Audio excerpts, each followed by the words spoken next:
Welcome. You're listening to The Lauren Epstein Show. I'll be with you in just a minute. As my guest, I invite you to sit back, relax, and enjoy the show. First, a word from our generous and good-looking sponsors. You don't want to miss Beyond HR Forum, being held June 11th and 12th, 2020 in Amsterdam, where you will meet inspiring, forward-looking, and impactful leaders in human resources.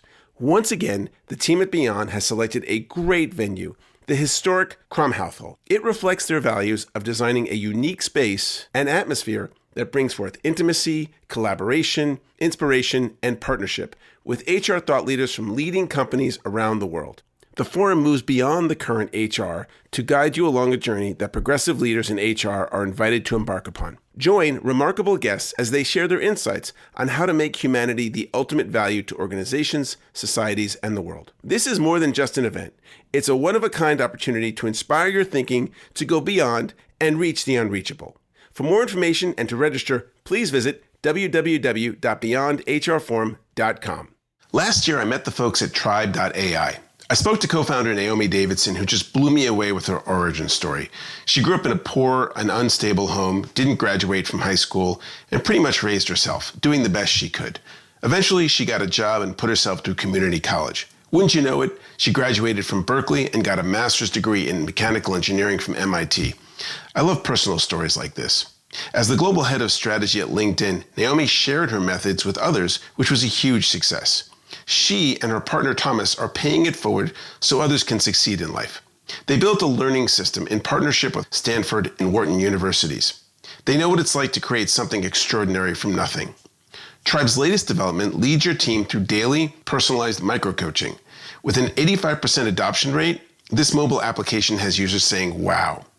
Get your free month of Tribe today. Go to trybe.ai/Lauren, L-O-R-N-E, to receive this fantastic deal. Listen to a few of their users to hear for yourself. Hi, my name is Rebecca Mwonsa. I'm a fourth-year medical student applying to OBGYN residency, and what I love most about Tribe is that it's not magic.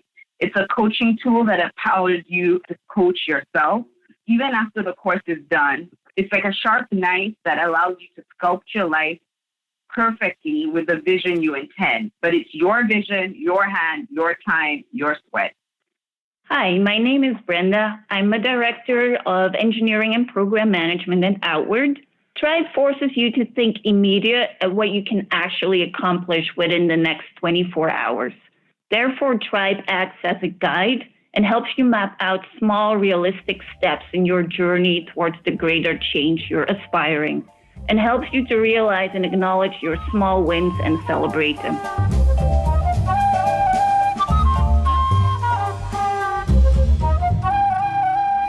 Hi, welcome to another episode of You're Hired. I'm your host, Lauren Epstein, and today we have an amazing guest. We're going to have a very, very, very deep conversation about some of the underpinnings of our economy. I'm very excited. But again, welcome to another episode of You're Hired, where we talk about jobs and careers and all the issues related to it. I hope you all had a good week, and let's get to it. So I want to talk about my guest before I introduce him, because he is truly probably one of the most extraordinary guests we've had. I'm going to read a quote about our guest before I bring him on.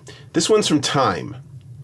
Ashoka's Bill Drayton is widely credited with pioneering charitable support for social entrepreneurs, innovators, whose ideas can leverage small cash investments into large and self-sustaining improvements in a society's health or education or housing.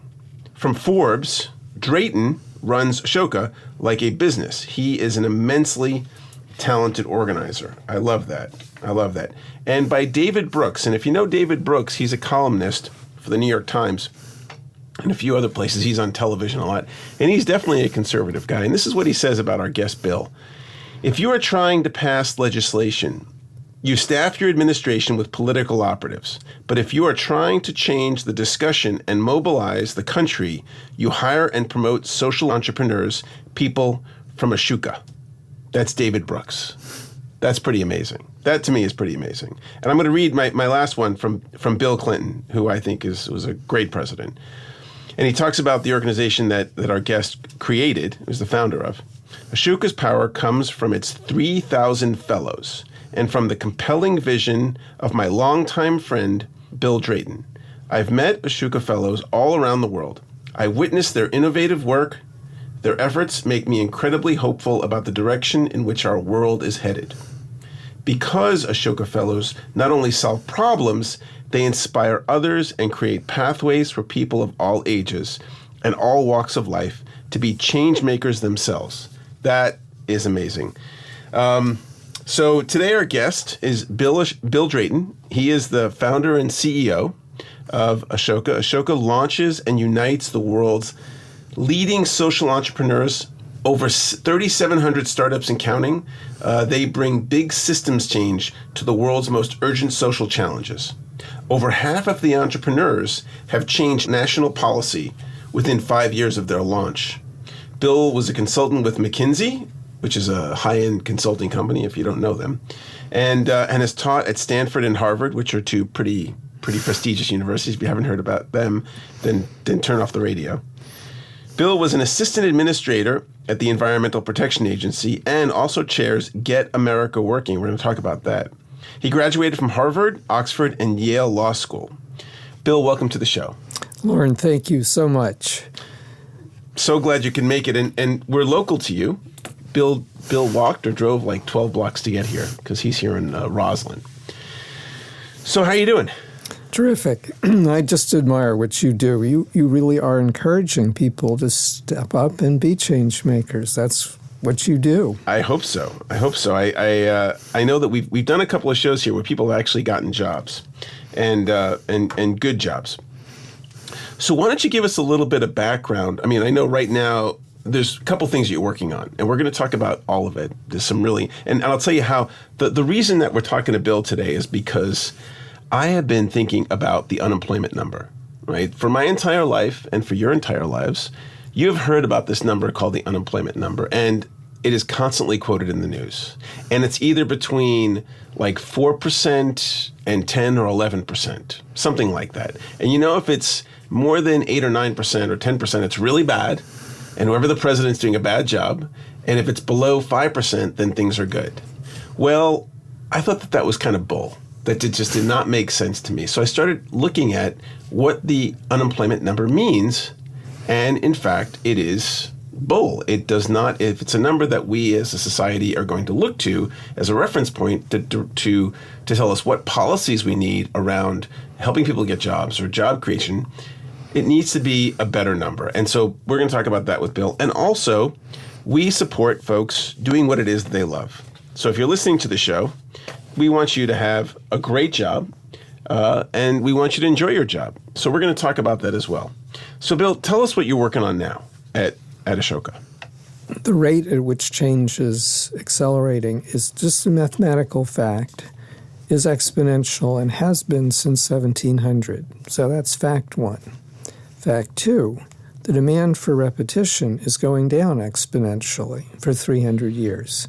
And we are now at a point where the old way of doing things, give people a skill, banker, barber, whatever, then they go and repeat it for the rest of their lives in workplaces with walls that's very efficient if there's very little change.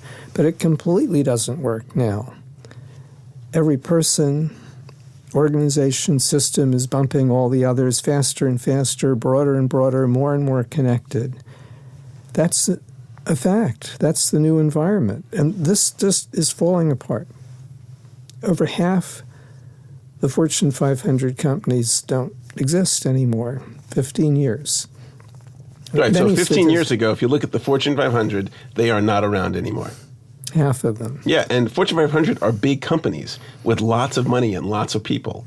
Where'd they go? When a system falls apart, the Roadrunner keeps going? Yeah. The cliff is behind them? Uh-huh. Well, people have in their heads the old system. And because all the pieces of the old system are there, it keeps functioning. But every year, more and more pieces fall off because they die. And some escape and become part of the new system. So that's part of the tipping process, the negative part. Then the positive part is that the new parts are doing really well. the companies, the individuals, there's a bidding war. You know this, for people who have the skills to create value through change. There's a bidding war. And on one hand, salaries are going up for people who have these skills. At the other end, hundreds of millions of people are dropping off the edge because they can't play in the new game. So we're at this amazing turning point. And when you get to the turning point, it really goes quickly. So our central goal is to help everyone. And we mean everyone, not just everyone in the elite, but everyone. It's very radical.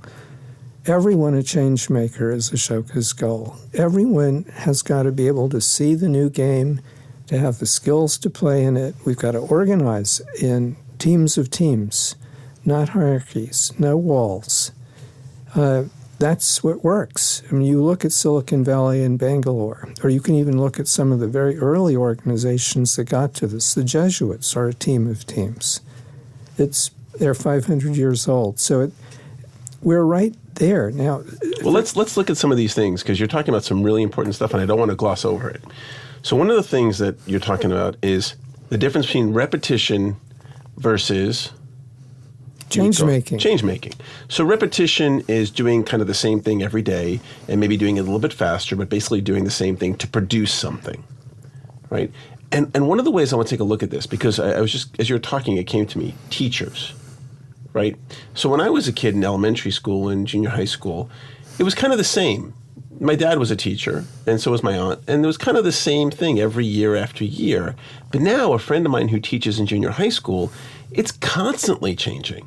What they do is constantly changing. It's gone beyond the role of just a teacher. Is this what you mean? Maybe I'll just tell you a story. It is totally critical for people in their teens to actually be change makers. To know that is that what you're talking about when I say that? Yes. Okay, I just want to make sure I get the reference right, because some people are listening, and I think that they need to have a reference for what we're talking about, because this isn't something that's in the dialogue yet. So you're saying, kids. Here's a fact. I'll get to the story in a second. 80% of the Ashoka Fellows started something in their teens. We looked at LinkedIn and identified 360,000 people who said they'd started something in their teens. 4 times as likely to be a C-level, chief executive, chief information officer, 5 times as likely to be a founder or co-founder. It's really clear that if you have that experience when you're 12, you get your power. You have it for life.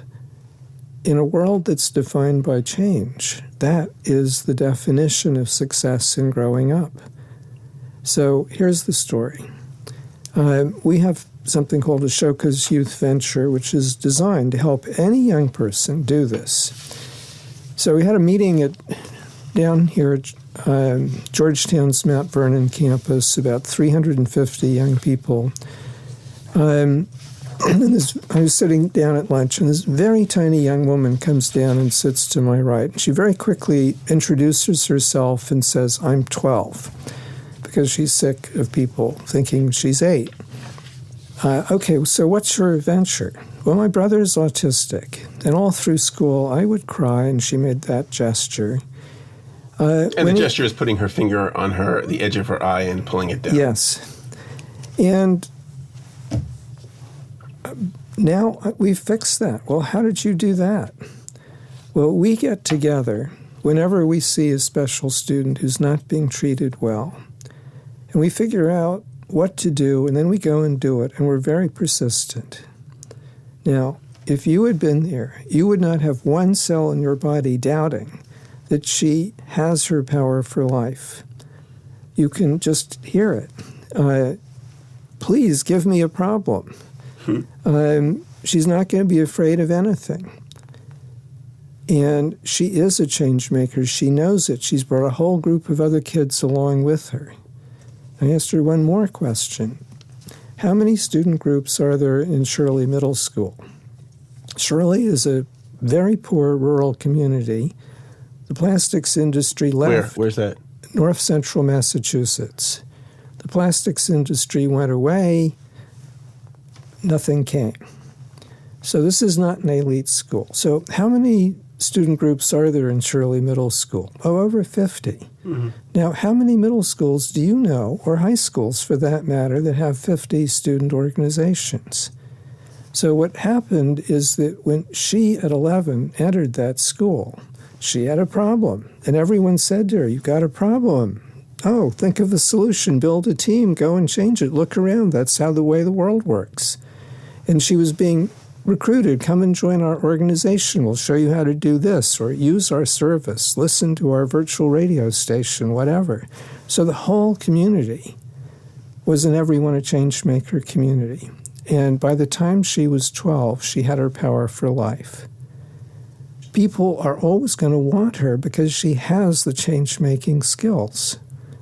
Cognitive empathy, living for the good of all. 1, very sophisticated teamwork. An opposite type of leadership. Envisage, enable, ensure. Not a smart person telling everyone else what to do. And then change-making itself. She has that. Let's break those things down, because those are some of the fundamentals of what change-making is. And for those of you who are listening, we are talking to Bill Drayton right now about change-making. And their tagline is "Everyone a Changemaker," which is that everyone who's listening to this radio show, all 4 of you, can make change in the world. Right, Afote? Yes, sir. Afote is a changemaker. That's our engineer. So let's break down the specific things. So one of them, my favorite, is empathy. Empathy is not sympathy. Empathy is about, and I'll give my definition, you can give yours. Empathy is me experiencing what it is to be you. It's not me thinking what it's like, but actually experiencing and feeling what it is like to be you in that specific moment. And in feeling what it's like to be you, I can relate to you in a way that is much more effective, much more powerful. So how do you define empathy? So we're very careful to use the phrase cognitive empathy because we're all born with a cerebral cortex and mirror neurons. Everyone has that. Right. But what you have to do is get them to work together, and that's a learned skill. And if I look at you and you're looking miserable, and all I have is my mirror neurons going off, the same places in my head light up as in yours, and I feel miserable. Well, guess what I do? I focus on me being miserable. Right. This is not very helpful, and I'm contagious to the people around me. Right. On the other hand, if the two have come together, and I look at you being miserable, I say to myself, why is Lauren miserable? I think I can figure this out. I can help him. So I do not have any of the pain points coming alive. I have the things that make me healthy and happy because I'm expressing love and respect in action. Now, this is the most fundamental skill. You can't do teamwork or new leadership, any of that stuff, without this. Furthermore, this is the first generation ever that nobody can be a part of society without this. Up to now, you could be a good person by diligently following the rules.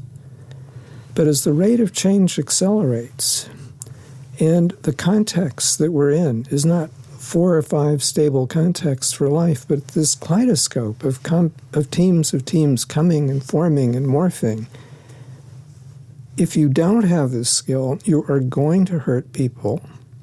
You are going to disrupt groups, and the people who know how to play the game don't want you around, and it's your fault. And anyone who looks like you, they don't want around either. We are experiencing that right now. All over the world, people have no idea what the new game is. They don't have the skills to play it, and we're not giving it to them. It is if we knew what we were doing, it would be criminal to allow any child. Cognitive empathy starts as very young children. You've got to master it and practice it. How many elementary school principals do you know that they're failing if they have one second grader who is not grasped and isn't practicing this skill? It's not part of their game. They're being measured on information transfer and no mayhem in the hallway, i.e. ruliness.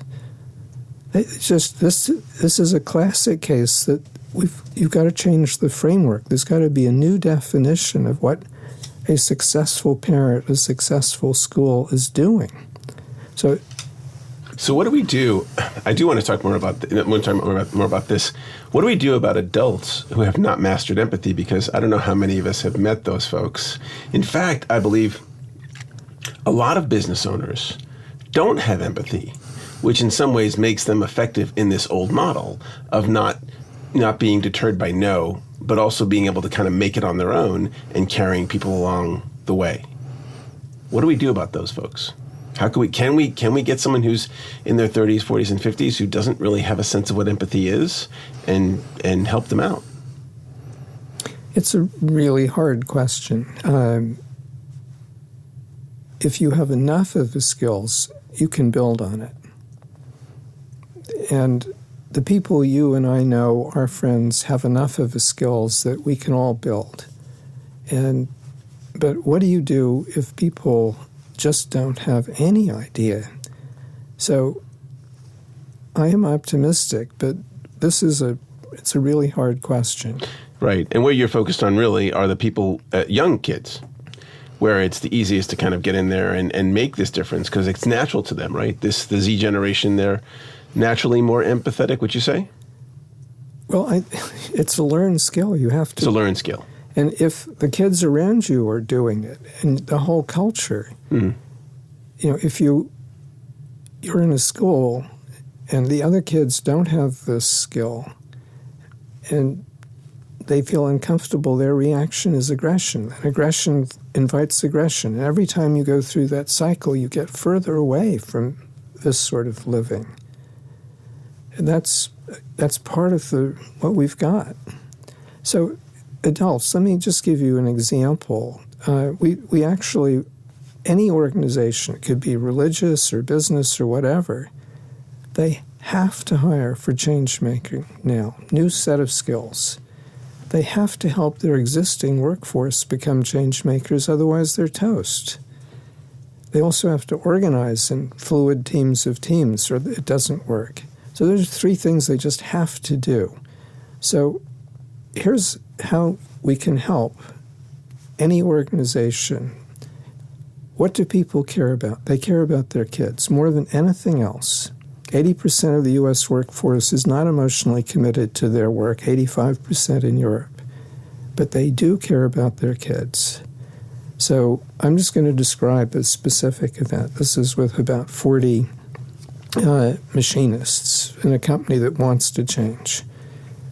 Local manager introduces World of Change. We've got to do it, but that's not what this is about. This meeting is about your kids. Introduces us. World of Change. Then we bring a 15-year-old person, in this case, a young woman. And for 5 minutes, she tells her story. When we were in 3rd grade, we thought war was a really bad idea. We wanted to get people across national lines to talk. So we sent letters to people in other parts of the world, and no one answered. Sad. 5th grade, we tried again. A young woman in South India responded, and then it becomes a platform. 5 minutes later, Daniela sits down. Everyone in the room knows they have just seen what they want their daughter to have her power, to be a contributor, to be a change maker. And then we go quickly into how you as a parent can do something about it. Your 12-year-old comes home, says no one listens to us, the way immigrant kids treated is awful, kids don't understand math. I'm really proud of you for seeing that problem. How do you think you could solve it? Draw her out a bit. Well, why don't you, that's a really good idea. Why don't you get your friends together and go and do this? Who, me? Yeah, you can do this, and here's why this is important. So the workers who are working with their kids to have them become change makers, then in themselves become change makers. That's exactly right. Because they're learning these skills. So, which is great. I mean, teaching someone something is a great way to learn it. So one of the things we know about this, and I wanted to get back a little bit, we have the empathy component, and then there are 2 other components. What's the second component? Very sophisticated teamwork. Talk about that a little bit. When you have, in the world we are now in, someone or several people see a new opportunity, you then have to very quickly, you don't have a year, you have maybe a couple of weeks to pull together a team. And you're going to pull people from wherever, whatever parts of the organization, from outside the organization, that wall also disappears. It'll make the best team. Well, you now have to deal with this new team of teams, and you don't know these people, and that team doesn't repeat for the next 10 years. Right, it and keeps morphing. We're seeing this in the gig economy. We're seeing this, that people are moving to this gig economy where people are just going to do something for a while for a company and then move on and do something else with a company. So this is happening. A third of our workforce is in the freelance area. Right. And, one of the Ashoka colleagues is Sarah Horowitz, who created the Freelancers Union. So absolutely. But the same thing is true inside organizations. The concept of inside and outside organization also becomes suspect. It doesn't make sense. Right. So, a worker's a worker. Someone contributing is a contributor. To take this same company I was with the machinists I was describing earlier, if a machinist who loves hockey sees something, in the world of hockey, they're starting to treat the fans differently. Oh, I wonder what that might mean for how we treat ourselves or treat our suppliers or whatever. Well, if you've got all your people open and seeing patterns and opportunities and constantly coming together, that is what everyone a Changemaker organization is. And if you don't have that, you're blind and inflexible. You won't survive. Right. So in part, when we're talking about teams, you're talking about a movement from the hierarchical approach to organizations where there's a boss and their boss, and then the boss below that, and then the people who kind of listen to the bosses, and there's that one-way communication, to a group of people that are interdependent and are working together with an equal say in what actually occurs. Okay, think of a basketball team. A good basketball team? A good basketball team. What's a good basketball team? Each person. What's a good basketball team, Afote? Well, right now? Yeah. Cleveland Cavaliers. All right, the Cavaliers. All right, I'm thinking about the Cavaliers. Boy, this is a high standard, but every player, they have to make decisions. The ball comes to you. What are you going to do? You've got to know where all the other players are, who they are, their strengths, their weaknesses, and the situation. You have to make a decision right then, and you do it trying to strengthen all the other players. You're not doing it for the moment. You're doing it for the game and all the games. So this is a really simple example. That's a really good point. A lot of jobs now, the results are not, they come instantaneously, but there's also that longer term result that folks are focusing on. That if you're doing something, there is a now result, but then there's that month result, the year result, and that really is where the focus is, and it has to be there if we're talking about creating organizations that are going to last. Because if we just keep thinking about today, we're not going to be focused on anything that's beyond ourselves, which is exactly what you're talking about. You're saying, hey, me as a team member, I'm thinking about you. I'm thinking about the organization. I'm thinking about my teammates. How can I have them win? If they win, the organization wins. If the clients win, then I win. And what you need is everyone thinking that way and everyone being able to act that way. It's not just the manager, Henry Ford, telling everyone. Everyone all the time is thinking, how do I help all the other colleagues be better change makers? How do we, in these morphing groups, how do we all get better at this? So what is leadership? The first thing is you help people see, here's a really big opportunity. You're really good at seeing the patterns. That's the first thing that empowers all the other team members. And you invite team members. The moment they're there, they're helping with sharpening the vision. You've got to help build the synaptic architecture so the team can work together. This is a totally new team. But then everyone on the team is helping refine and strengthen and adapt.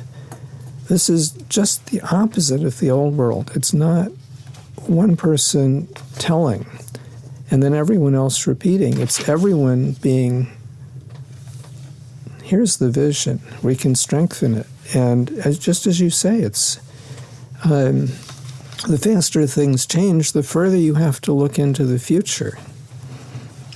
So the notion of a team is bigger than what we have conceived of in the past.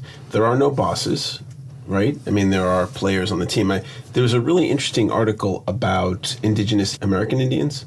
One of the reasons that it was so difficult for the American military to defeat them is because they didn't operate with a single head, that they were like small groups, and the shaman, who was kind of like the leader, wasn't even them. They really weren't even the leader. Everyone was empowered to be the leader. And when everyone was empowered to be the leader, they can operate more nimbly. I mean, another example is like and I quote the notion of terrorism because I don't like using that word, but smaller groups that can operate independently without consulting someone are more effective. But they're even more effective if they do communicate and they do help one another. But they don't need the same hierarchical structure of what does the CEO say, who tells the boss, who tells the boss, who tells the boss, who comes and finally gets down to me. And I'll just do that, right? We're not talking about that.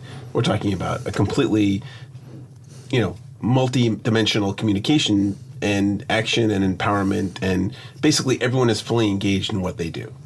And leadership in this case is helping everyone be able to play. Right. The leadership is actually stronger because the whole organism is so much stronger. Are you hearing this, leaders? I know there's some leaders, at least one leader out there listening to us, wondering how can they get their team to work better. Listen to Bill. Bill knows what he's talking about. So, all right, so there's the two components you talked about were empathy, team building, which is critical, and the next thing is? This new definition of leadership. Right. Where there, 6 billion people and an almost infinite number of combinations of people, and you have to see that.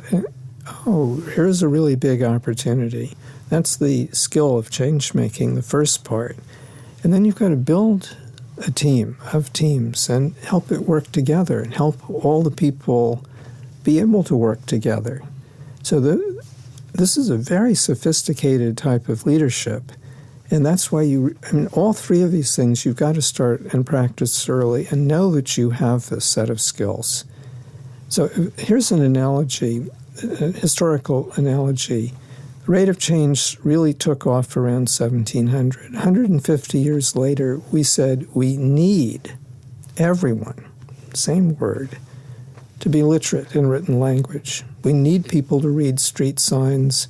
We need them to be able to send memos in the back same and language. Forth. That's the Tower of Babel problem is still with us, but we just needed that. Now, pretty much everyone agreed after a while.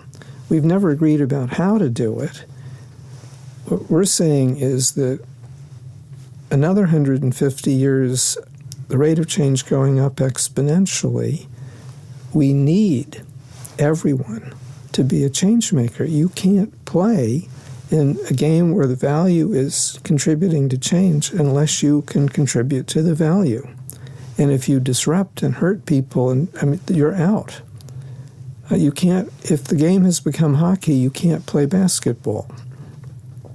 So, Bill, let me ask you, what had you start Ashoka?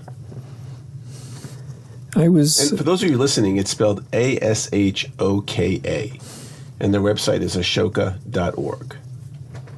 But tell me the story. I'm interested.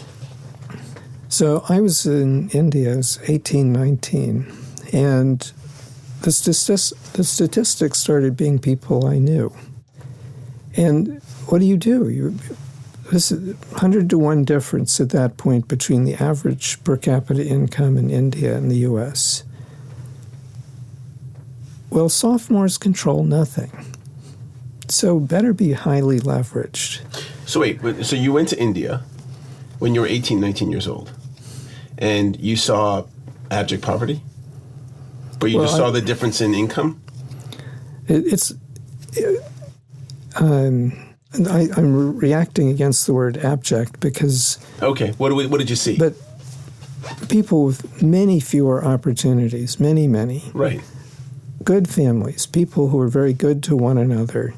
But if you don't have education and you don't have health care and there's no road to the village, et cetera, those are big disadvantages. Right. And so growing up here with the most amazing advantages, and here's this other society that had just given America the greatest gift.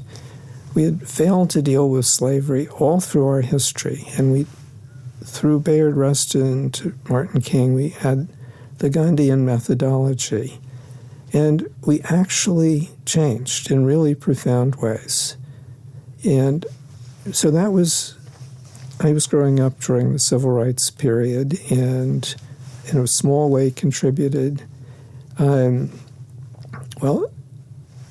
here is this amazingly powerful society, as big, as historic, as complicated as Western society put together. And you have this amazing difference in opportunities for people. So how do you change that? Well, as a sophomore, you have to ask, what's the most highly leveraged thing? Well, what is it? It's a big pattern change idea, but only if it's in the hands of a great entrepreneur. It's that combination that moves history. Okay, well, there are lots of institutions to support business entrepreneurs, but at that point, there wasn't even a word to describe social entrepreneurs, people who bring fundamental change in education, human rights, all the areas of social concern. So that's where the idea came from. If we could help the most important big pattern change ideas in the hands of really excellent social entrepreneurs, meaning entrepreneur changing the pattern across the whole society, the person committed from deep within to the good of all, and therefore the work.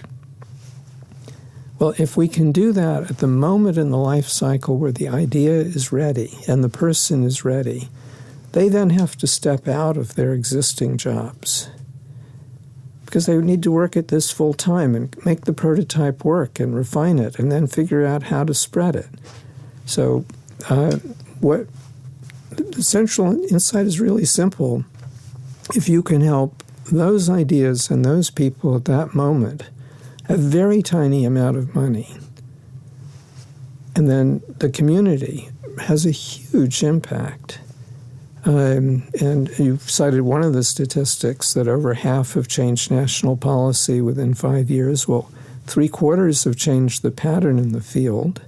94% have had independent institutions copy them within 5 years. So they're really bringing, this is not local delivery, this is major pattern change. It's very powerful. And the community of those people helping one another is even more powerful. And what hooked you? Was it the 60s that you just were inspired by the popular changemakers or the movement? What was it that hooked you? Well, it's a typical story for all of us. In elementary school, I could not imagine why I was being tortured by math and Latin and all this stuff. I loved history and geography. We're going to hear more in just a second. We'll be right back after this break. Okay, and we're back. You're listening to You're Hired, and we're talking to our guest, Bill Drayton. Bill, tell us. So, how did I get on this path? The same story as virtually all the major social entrepreneurs or business entrepreneurs. So, my parents both did something wildly irresponsible at 19. They had that inner confidence, so your family is always important. What did they do? Well, my dad left college to become an explorer, and my mom arrived here in the Depression as a cellist, knowing nobody. I mean, it's completely impractical, but they had that inner confidence. And then I grew up in Manhattan, once you're allowed to cross the street, you have a free bus and subway pass. You can go anywhere. Everything's in the city. It's got a high energy. You can get things done. It's a very powerful culture. You add the civil rights. The country is actually causing this thing to change. I mean, it was an amazing series of gifts. So I really didn't do much Latin. And I am not built for touch football or any type of football, as you can tell. So I was always the crashee, and that's not a great deal of fun. The crashee? Yes. What's the crashee? The person who is crashed into. You were the one who got tackled. If you're my build, this is not ideal. Right. So you saw the things you could not do. Or didn't want to do. Or didn't want to, yeah. But so I started things. I started hand-typed newspaper, and then I saved up and got a mimeograph, and it grew and grew and became multi-school, etc. Well, so your first business was a newspaper? Yes. And my parents were very worried. Why is our son not at home? Not in the school when he's supposed to be. The principal was, I didn't know this until later, but he said this was the best thing for me to do, and he was very, very supportive. So I had the gift, all those gifts. And so I was an entrepreneur, had my power at that point, knew it. It's just the most amazing gift. And when did you start Ashoka? That was the first fellows were the spring of '81. We were incorporated in 1980, but we sensed that the historical moment was, we could see it coming in the late 70s. So I wanted to talk about, I'd love to hear more about this story, but I want to also talk about this tax thing. So one of the reasons I have Bill in, and I talked about it earlier, is that my father-in-law is a schooled economist. And he's written tons of books on the systems that we have and how the systems that we have, particularly around multinational corporations, don't serve us. So I talked to him. His name's David Corton. He's a really amazing guy, and if you haven't read about him, you should. We were talking about the unemployment number, and I want to talk to you about this because this is where he said, I should talk to you. I see this employment number. I've seen it my whole life on the news. I hear about it. I've seen it. I went to business school. But I never really understood it. I never really understood it except that it goes up and it goes down and it goes up and it goes down. So what I learned, and you can look at this on Wikipedia, it's very open, that the unemployment number, the one that we see, is based on certain criteria. But it is not complete. It doesn't tell the entire story. However, the unemployment number is what drives policymakers, senators, and congressmen to make policy. Make policy around taxes, make policies around creating jobs, all these policies that cost money or don't cost money that affect our lives. So should not this number be more accurate or well understood by the people who it's affecting? And he said, talk to Bill. So let's talk about the unemployment number and the history of the unemployment number and your sense of it right now. This is another case of framework change. We have been captured by this, as just you were saying, we look at this one number. That number was not chosen by an accident. That's the politically relevant unemployed, the people who get upset and we don't have arrangements for. But there are more than 10 times that number who do not have the option of a job. And if you look at the overall economy, that's over half the adults. So the history of the unemployment number, it's been measured for about 60 years? Is that right? I don't remember when it started. Something like that, 60 or 70 years that they've calculated this out. So and they usually use the same number, but like you're saying, what they're measuring are people who are not working that are kind of troublemakers in a way, the people who are going to vote that have the resources to kind of influence whether or not a particular congressman or senator continues to be in office, but not the people who don't have that. And the assertion, and this is where we were having a discussion, is how big is that number? And I think that we can say it's definitely bigger than the 4 or 5% that people talk about. And so tell me about your notion. So when people say that the unemployment number now is, I think, 4 point some odd percent, that's not really the people who could be working and could be employed.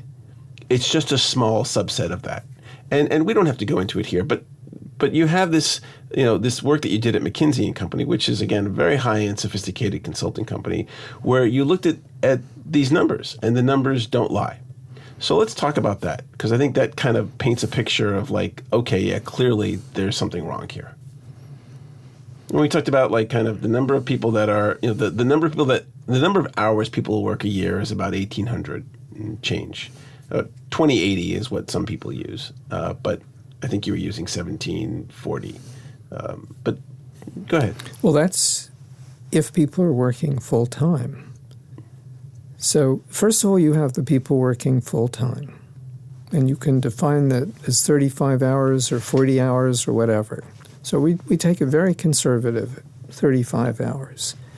Then you have part-time seasonal workers, mainly seasonal, and about 2/3 of that block work less than 1/3 of full-time. Then you have the official unemployment number, which recently is around 7.5 million. And that number comes from unemployment payments, correct? It's broader than that. It's anyone who doesn't have a job who's actively looking for a job, i.e. they're not satisfied. Right. Potentially a political problem. That's why it's the politically relevant number.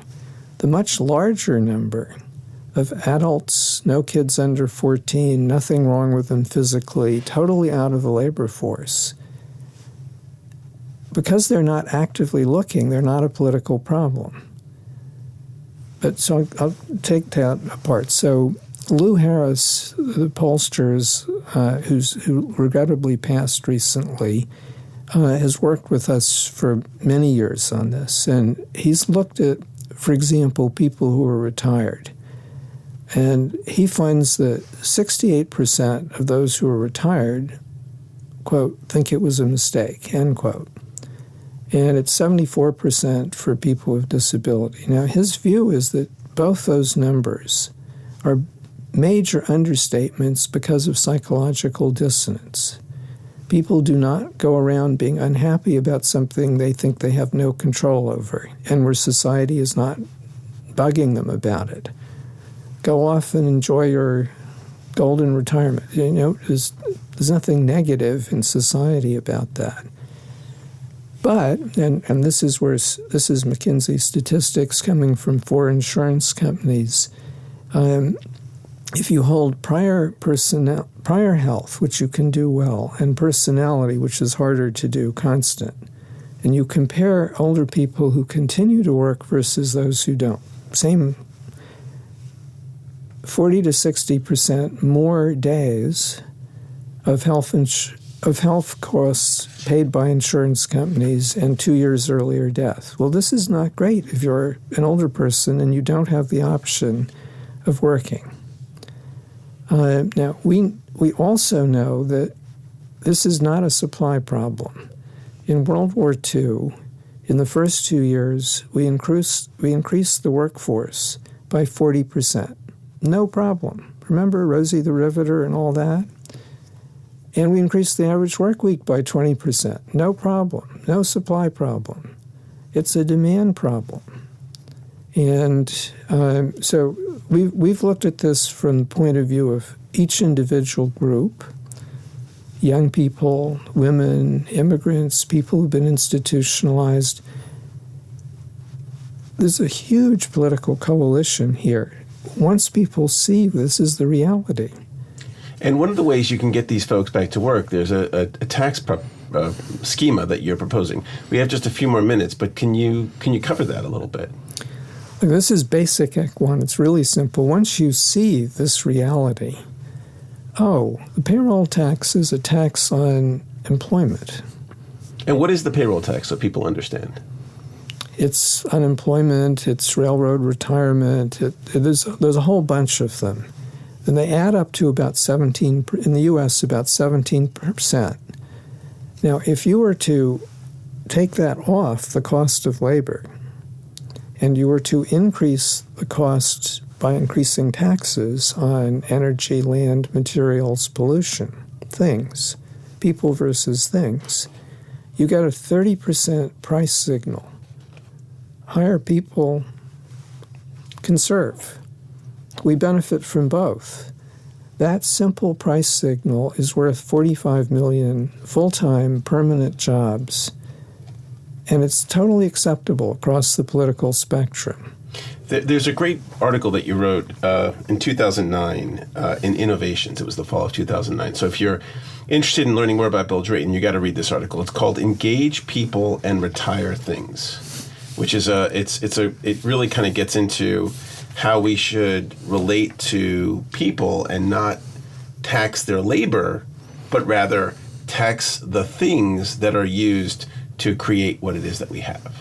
Which you propose, what would be the net result, you believe? Well, in terms of employment, it's 45 million full-time permanent jobs. But it's also, we don't pay these huge dependency costs. And some of the countries that are doing this now are having better results than we are. Well, if you look at the advanced economies and you compare those with payroll taxes above 40% versus those below 30%, there's an 11.5% difference in the proportion of the population working. And that's only moving one half of the price change that we propose. And this is different than income tax, which two different things. Yes. There'll still be an income tax. But we're talking about payroll tax. Which is probably the most destructive tax you can imagine. It's not only obviously regressive because it only applies to people who have, if you have an income above 100 whatever thousand, you don't pay it. But that's easy. But what really happens is if you're an unskilled worker in a lumber yard in Pennsylvania, okay, in theory, some of it's paid by the employer and some by you, but actually it's all paid by you because you don't have a bargaining power. Right. We know this empirically. At the other end of the spectrum, if you work for McKinsey or Microsoft, you have all the bargaining power because they're desperate to get people. And so they pay the whole tax. Now, so I know we only have like a minute left, but I want to ask, how can folks get a hold of you and the organization if they're interested in kind of following up and hearing more about what you do? GetAmericaWorking.org with an exclamation point. Or Ashoka? Ashoka.org. Ashoka.org. And how can they reach you directly through those organizations? Yes, very easily. wdrayton@ashoka.org. Awesome. Bill, I want to thank you. I wish we had more time, actually, because I do want to talk about this more. This has been a great conversation, and I know that Afote has been engaged. He's been really, really interested. So I hope you, as our audience, have been engaged and connect with Bill's organizations. Definitely connect with them because you're going to need these skills. These are things that you need to be learning as a piece of the puzzle to develop yourself for the next 10 or 20 or 30 years. Am I right? Absolutely. So to everyone who's with us, please give yourself permission to be a change maker and help your kids be change makers and your friends. It's the biggest gift you can give anyone. Awesome. So thank you. Yeah, and on that, this is the conclusion of this week's episode of You're Hired. I'm your host, Lauren Epstein. Thank you for tuning in. We'll see you next week here on 96.7 FM, Arlington, Virginia. And now a word from our generous and good-looking sponsors. You don't want to miss Beyond HR Forum, being held June 11th and 12th, 2020 in Amsterdam, where you will meet inspiring, forward-looking, and impactful leaders in human resources. Once again, the team at Beyond has selected a great venue, the historic Kramhauthal. It reflects their values of designing a unique space and atmosphere that brings forth intimacy, collaboration, inspiration, and partnership with HR thought leaders from leading companies around the world. The forum moves beyond the current HR to guide you along a journey that progressive leaders in HR are invited to embark upon. Join remarkable guests as they share their insights on how to make humanity the ultimate value to organizations, societies, and the world. This is more than just an event. It's a one-of-a-kind opportunity to inspire your thinking to go beyond and reach the unreachable. For more information and to register, please visit www.beyondhrforum.com. Last year, I met the folks at Tribe.ai. I spoke to co-founder Naomi Davidson, who just blew me away with her origin story. She grew up in a poor and unstable home, didn't graduate from high school, and pretty much raised herself, doing the best she could. Eventually, she got a job and put herself through community college. Wouldn't you know it, she graduated from Berkeley and got a master's degree in mechanical engineering from MIT. I love personal stories like this.